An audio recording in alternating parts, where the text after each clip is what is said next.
Assalamualaikum warahmatullahi wabarakatuh. Perkenalkan, saya Yuni Sahara MPD. Saya dosen pendidikan bahasa Arab di salah satu Universitas Islam Mambaul Ulum Jambi. Di sini saya akan menjelaskan materi terkait mata kuliah yang saya ampu, yaitu ilmu nahu. Saya akan membuat bahan ajar khususnya untuk mahasiswa pendidikan bahasa Arab. Semoga bahan ajar ini bermanfaat untuk Nanda semua. Sebelum memasuki pembelajaran kita hari ini, ada baiknya kita mengetahui dulu apa itu tujuan capaian pembelajaran nahu kita ini, atau ahdafut ta'lim, tujuan-tujuan pembelajaran kita. Ada 4 tujuan dalam pembelajaran ilmu nahu ini, khususnya pembahasan al-kalimatu wa anwa'iha. Yang pertama, tujuannya yafhamu tullab ani ta'rif kalimat, mahasiswa mampu memahami pengertian kalimat. Kedua, mahasiswa memahami tentang jenis kalimat. Yang ketiga, mahasiswa mampu menguraikan unsur-unsur dalam kalimat. Yang keempat, tujuan yang keempat, mahasiswa mampu menganalisis jenis-jenis kalimat. Baik, sebelum kita memasuki pelajaran kita hari ini tentang ilmu nahu, alangkah baiknya kita mengetahui dulu apa itu ilmu nahu, fungsi utama ilmu nahu, fokus pembahasannya, dan perbedaan ilmu nahu dengan ilmu shorof. Ilmu nahu adalah cabang ilmu dalam bahasa Arab yang mempelajari kaidah-kaidah untuk mengetahui kedudukan, fungsi, dan perubahan harakat akhir suatu kata di dalam kalimat.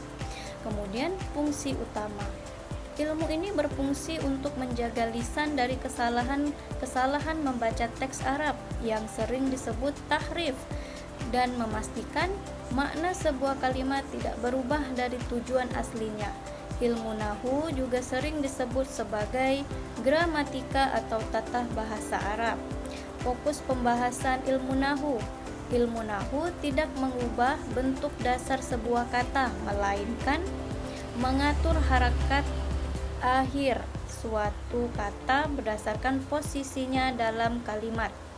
Adapun perbedaan antara ilmu nahu dengan ilmu shorof, ilmu nahu fokus pada struktur kalimat, posisi kata, dan penentuan harakat akhir. Ilmu shorof fokus pada pembentukan dan perubahan bentuk kata dasar menjadi berbagai macam turunan, misalnya perubahan kata kerja, kata benda, atau menunjuk keterangan waktu.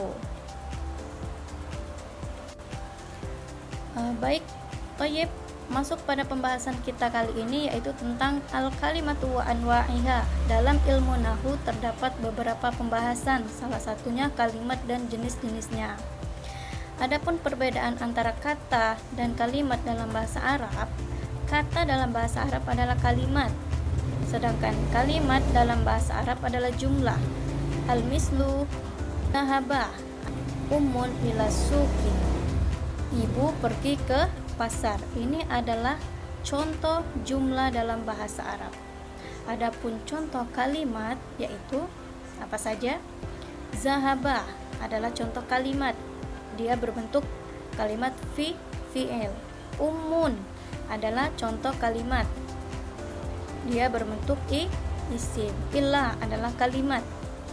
Contohnya, ilah adalah kalimat. Ini berbentuk huruf. Suki adalah kalimat berbentuk isim. Jika kalimat ini digabungkan, maka dia menjadi jumlah dalam bahasa Arab, maka kalimatnya sudah sempurna. Lanjut, al-kalam. Apa itu kalam? Huwal lafzu murakkabu mufidu biwadai. Kalam adalah lafaz yang tersusun memberikan faedah atau makna sempurna dengan menggunakan sesuai kaidah bahasa Arab. Dalam kalam ada 4 syarat yang harus dipenuhi. Yang pertama itu, lafaz harus berupa ucapan yang diucapkan dengan lisan secara langsung.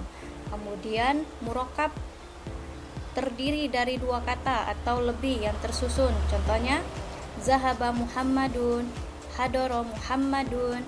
Kemudian mufid, memberikan makna yang sempurna sehingga pendengar memahami maksudnya. Yang keempat, wad'i, mengikuti aturan pengguna bahasa Arab. Jadi contoh kalam itu zahaba Muhammadun ilal madrasati. Ini adalah contoh kalam yang sempurna. Artinya apa? Muhammad pergi ke pasar, sudah memenuhi syarat. Yang pertama dilafazkan secara langsung, kemudian terdiri dari dua kata atau lebih, kemudian memberikan makna yang sempurna sehingga pendengar paham maksudnya apa. Yang ketiga, yang keempat, sudah mengikuti aturan-aturan dalam bahasa Arab. Contoh bukan kalam seperti apa? Iza jaa Muhammadun, jika Muhammad datang. Ini maknanya belum sempurna karena masih menunggu lanjutannya. Muhammad pergi kemana? Muhammad datang dari mana? Kan belum sempurna, belum memenuhi syarat 4 kalam tadi. Dalam kalam terdapat 3 unsur bagian. Yang pertama isim, fiil, huruf. Apa itu isim? Sudah lumrah ya, kalian pasti mengetahui apa itu isim. Isim ini adalah kata benda, fiil adalah kata kerja, huruf tidak bisa berdiri sendiri, melainkan dia harus bergandengan dengan kalimat yang lain agar dia memiliki makna. Contoh isim, Zaidun, Muhammadun, Masjidun, Kataba. Banyak sekali ya contoh daripada isim. Contoh daripada fiil itu kata kerja. Akala ya'kulu, makan. Ta'allama yata'allamu, belajar. Kemudian apa lagi? Darasa yadrusu. Kemudian dakhala yadkhulu, masuk. Kalau huruf contohnya apa? Min, ila, waw, fa. Banyak sekali ya contoh-contohnya ya, dari isim, fiil, dan huruf. Kemudian tanda-tanda isim, alamatul isim. Tanda-tanda isim. Apa saja tanda-tanda isim? Ayo, siapa aja yang tahu nih tanda-tanda isim? Yang pertama itu jar atau khafat. Apa saja hurufnya? Min, ila, anala, firuba, bikali. Nah, supaya kita hafal huruf jar itu kita pakai lagu sedikit. Min, ila, anala, firuba, bikali. Adapun huruf qasam atau huruf sumpah itu waw, ba, ta. Contohnya apa? Dari huruf jar. Min Muhammadin ila madrasatin, wallahi, tallahi, billahi. Adapun tanda kedua itu tanwin. Contohnya apa? Muhammadun min do'fin. Nah, dari contoh ini mana menunjukkan dia isim? Itu tanwin. Min do'fin, tanwin. Kemudian alif wa lam atau disebut alif lam. Biasanya kita sebut alif lam. Contohnya al khairu, al-lailu. Nah, jika kata yang ada yang menunjukkan alif lam kata tersebut, maka itu adalah isim. Kemudian tanda berikutnya adalah nida, adalah kata wahai, biasanya panggilan. Ya Nuhun, ya Muhammadun. Itu adalah tanda isim. Lanjut, aqsamul fi'il, bagian-bagian fi'il. Bagian-bagian fi'il itu ada 3. Yang pertama madi, yang kedua mudhari, yang ketiga amar. Madi itu apa? Ada yang tahu maknanya? Madi adalah kata yang menunjukkan masa lampau atau masa yang telah lalu. Kemudian mudhari, kata yang menunjukkan akan terjadi atau yang sedang terjadi. Kemudian amar, apa itu amar? Amar adalah kata perintah. Nah, masuk ke contoh fi'il madi. kataba, alima, fataha. Itu adalah contoh fiil madi. Contoh fiil mudhari, yaktubu, ya'lamu, yaftahu. Nah, itu adalah contoh fiil mudhari. Kalau contoh fiil amar, uktub, i'lam, iftah, bukalah, ketahuilah, tulislah, adalah kata perintah. Amar itu adalah kata perintah. Lanjut, pembagian huruf. Pembagian huruf itu ada 3. Yang pertama, harfu yadkhulu ala isim faqat, huruf yang masuk pada isim saja. Yang pertama huruf jar, yang kedua huruf qasam. Apa saja contohnya? Minal kitabi, wal laili. Kenapa dibaca bi? Karena dimasuki huruf jar. Kemudian huruf yang masuk pada fiil saja. Apa saja? Amil nasib dan amil jazm.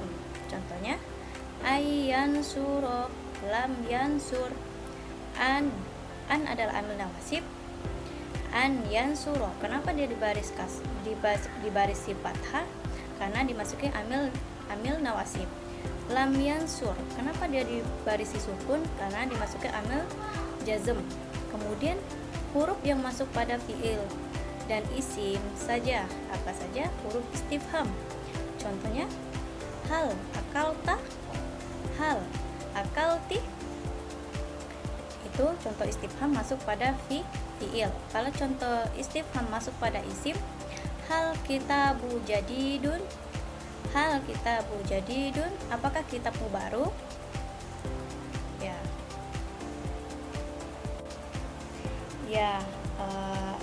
Berikut adalah 5 unsur dalam kalimat yang tidak terlepas dalam pembagian kalimat. Yang pertama itu ada anwa'iyah. Di dalam anwa'iyah ini ada isim, fiil, dan huruf. Kemudian jinsiyah, jenis-jenisnya. Ada muzakkar, ada muannas, kemudian i'rabiyah, mu'rab atau mabni, mu'rab dan mabni. Kalimat tersebut apakah bisa berubah atau tidak. Kemudian tankiriyah, kalimat tersebut berbentuk nakiro atau ma'rifat. Kemudian a'dadiyah, kalimat tersebut bermakna mufrad, musanna atau jamak. Kemudian saya beri contoh seperti madrasatun. Madrasatun anwa'iyah masuk ke isim, fiil atau huruf. Isim, karena madrasatun adalah isim, kata benda. Kemudian jinsiyah, jenis-jenisnya. Madrasatun termasuk muzakkar atau muannas. Masuk ke muannas karena dia menunjukkan perempuan, ada tak marbutohnya. Kemudian i'rabiyah. I'rabiyahnya madrasatun masuk ke mu'rab atau mabni. Masuk ke mu'rab seperti ra'aitu madrasatan, marartu ilal madrasatin. Kemudian tankiriyah, nakiro atau makrifat, tergantung ya kalimat sebelumnya. Apakah kalau dia dimasuki alif lam al madrasatu, maka dia menjadi ke makrifat. Kemudian a'dadiyah, makna tersebut menunjukkan mufrad, musanna atau jamak. Madrasatun adalah mufrad karena maknanya satu. Toyib, mungkin hanya itu yang bisa saya sampaikan pada materi kalimat wa anwa'iha. Semoga bermanfaat bagi orang-orang yang melihat, khususnya untuk mahasiswa saya pendidikan bahasa Arab. Wallahu muwaffiq ila aqwamit thoriq. Wassalamualaikum warahmatullahi wabarakatuh.